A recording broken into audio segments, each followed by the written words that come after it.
आज अफगानिस्तान में 99.7% मुस्लिम आबादी रहती है, लेकिन एक ज़माना ऐसा था जब अफगानिस्तान में हिंदू बहुसंख्यक थे, यानी हिंदू ज़्यादा रहते थे और अफगानिस्तान पर हिंदू राजाओं का शासन था।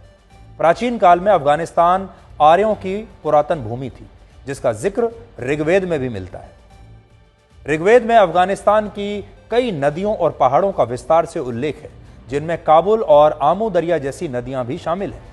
एक तथ्य यह भी है कि 300 ईसा पूर्व भारत में मौर्य राजवंश की स्थापना हुई, जिसकी राजधानी पाटलिपुत्र थी, जिसे आज पटना कहते हैं, और अफगानिस्तान मौर्य साम्राज्य का सबसे उत्तर पश्चिमी प्रांत हुआ करता था।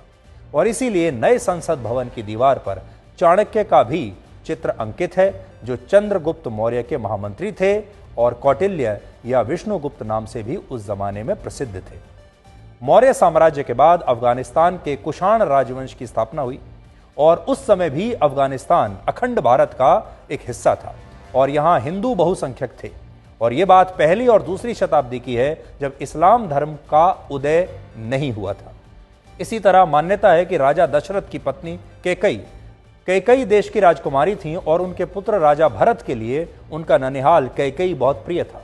लेकिन अब यह भी पेशावर बन चुका है और यहां भी अब मुस्लिम बहुसंख्यक हैं और हिंदू अल्पसंख्यक हैं। पाकिस्तान में स्थित तक्षशिला भी पहले हिंदू धर्म का बड़ा केंद्र था और रामायण में उल्लेख है कि इसे राजा भरत द्वारा राजकुमार तक्ष के नाम पर स्थापित कराया गया था, जो यहां के शासन नियुक्त हुए। और चाणक्य इस तक्षशिला में ज्ञान का प्रचार प्रसार करते थे। लेकिन अब यह तक्षशिला भी रावलपिंडी बन चुका है।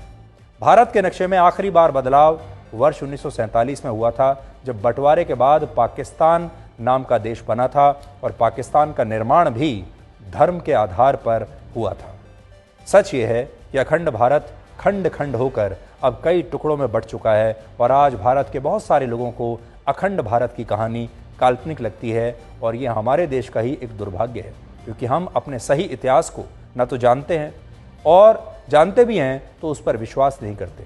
लेकिन भारत सरकार ने नए संसद भवन में अखंड भारत के नक्शे का ये भित्ति चित्र लगाकर इस संकल्प को पुनर्जीवित कर दिया है। आजादी अभी अधूरी है, कैसे उल्लास मनाऊं मैं, थोड़े दिन की मजबूरी है, दिन दूर नहीं खंडित भारत को पुनः अखंड बनाएंगे।